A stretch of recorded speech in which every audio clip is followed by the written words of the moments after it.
morning po mga kabayan. Welcome po sa ating panibagong update rito po sa South Luzon Expressway Toll Road 4 sa Package A dito po sa portion ng Barangay San Antonio, no? Portion sa may Santo Tomas City, Batangas mga kabayan. Masasalayan na po natin yung likuran, no? Simentado na po yan, no? Dito sa likuran natin yung pinatag na po yung bundok dito sa likod. So napakalaki na po yung progress rito mga bayan sa South Luzon Expressway Toll Road 4 Package A sa may Santo Tomas, Batangas. Okay, samahan niyo po si Porca Studio mga bayan sa ating panibagong update rito po sa SLEX TR4. Porca Studio hindi sikat pero nag-aabot ng balitang tapat. Let's go!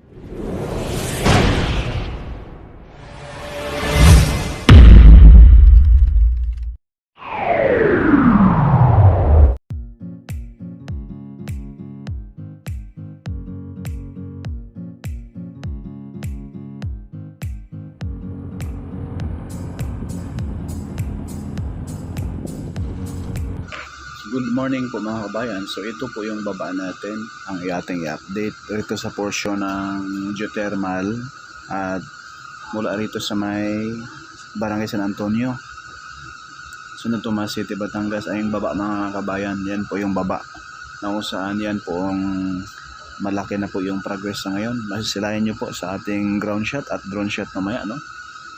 Dahil itong portion na ito, ayan po yung geothermal sa bandang kaliwa sa taas. Yan, na kung saan dyan mga bayan ay ito po yung full brush ngayon ng paggawa, yung dalawang bundok ngayon. Yan na po yung binabaklas sa ngayon.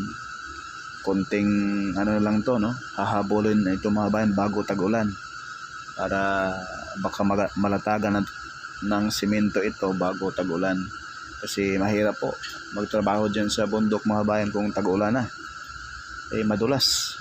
So ito po yung pinaka-entrada, sa bandang kaliwa yung may dilaw, yan na po yung Santo Tomas Interchange. Pero yan ay sako po yan sa Barangay Saimsim, Calamba City, Laguna. So yung portion na yun mga bayan, yan. Yan po yung nilagyan natin ng araw.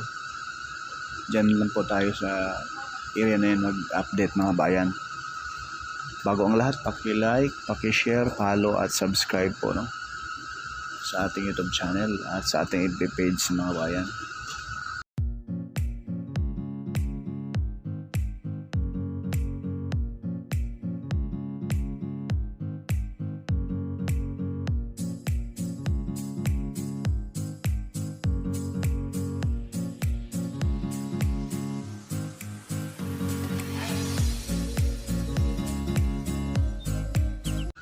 So ito po yung full details nitong project ng South Luzon Expressway Extension Toll Road 4, no? Mula rito sa Santo Tomas Interchange, ito ay magtatapos sa may Barangay Mayaw, Lucena City mga bayan. Ang haba nito ay nasa 66.74 kilometers mga bayan. At yung total cost nito nasa kulang-kulang po 58 or 59 billion pesos mga bayan.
ito naman po mga kabayan yung ground shot natin. Ang bilis ng progress ito, nasa 4 na lane. So 2 lane na lang kulang mga kabayan, nasa gitna. So kabuuan itong package ay nasa 80% sementado na.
Sa portion na yun mga bayan, dati ay malalim pa yan. So yung lupa rito sa bundok, tinambak doon sa unahan. Yung may concrete box culvert. Malalim po yan dyan mga bayan. So 2 concrete box culvert dyan ginawa. Yung isa, daluyan ng tubig. Yung isa, daanan ng mga taga-barangay dyan sa looban. Malapit sa geothermal. Ang geothermal po mga bayan ay nasa gawing kanan po. Ayan po. Halos dito na po lahat nakakonsentrate yung mga heavy equipment ng Jimco Corporation mga bayan. Paspasan na po itong paggawa dahil malapit na po ang tag-ulan, no? Sa June, tag-ulan na. Kailangan mabaklas na itong bundok rito bago mag-tag-ulan. So malaki na po yung progress, grabe. Dati dyan ay talahiban pa. Ngayon, ang bilis ng gawa mga kabayan. Paspasan na po talaga, no? Kahit linggo sila mga bayan ay may gawa. Grabe. Full blast na yung gawa rito. Yan po mga kabayan. Yan. Dati matarik dyan. Ngayon ang laki ng bawas ng lupa dyan. So ayan po. So dito sa baba natin nakalay na siya. Konting tambak na lang, no? At inuuna nila dyan yung mga concrete box culvert. Yung mga daluyan ng tubig galing sa Mount Makiling. So ang kanan natin banda, ayan na po yung geothermal. Ayan po yung bundok, oh. Ang lalim na yung nabawas na lupa dyan.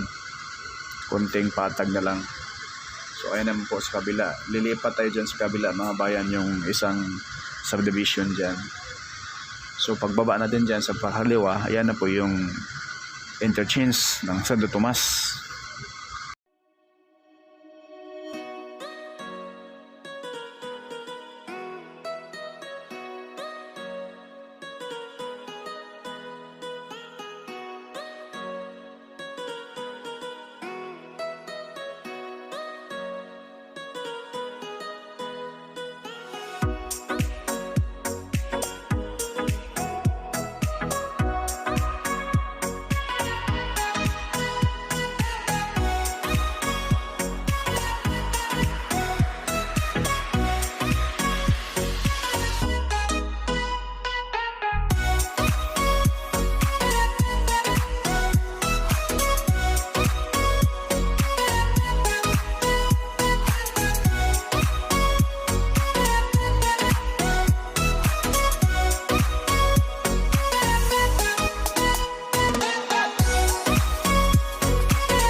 Ito naman po mga kabayan yung kabilang side sa portion ng Santo Tomas Interchange.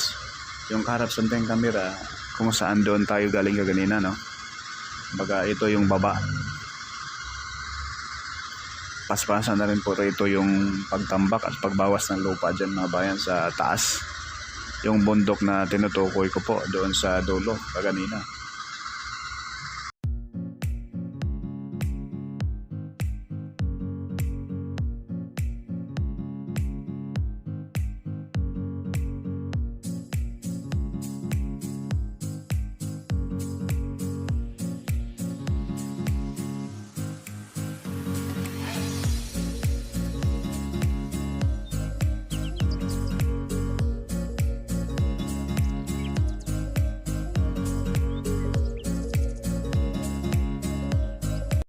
Bilis ng progress mga bayan, may ano na, naglatag na sila ng bakod rito. Ayan o, may bakod na siya. Ayan na po yung alignment, ang taas na po yung tambak, grabe. Ito po yung subdivision, pinasok natin o. Ayan po yung tambak mga bayan o.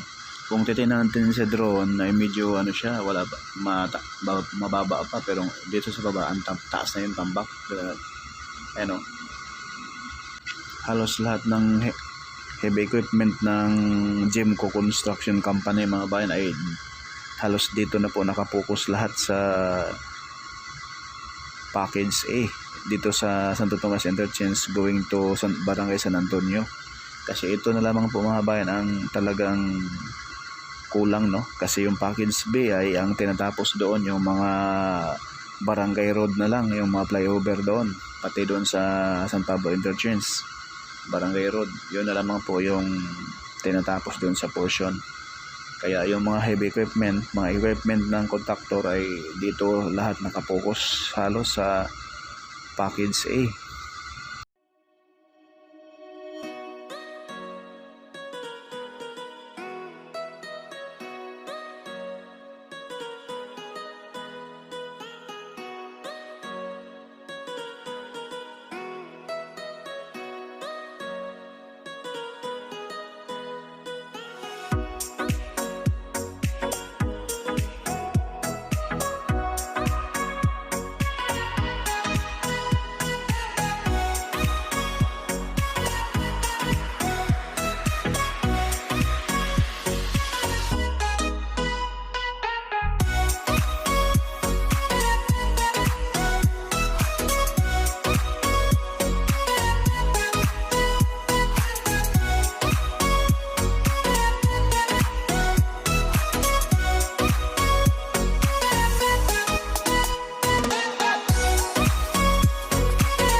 Yan, sa unahan mga bayan, masisilain po natin yung sementado na papunta dyan sa gagawin rito sa baba na concrete box culvert.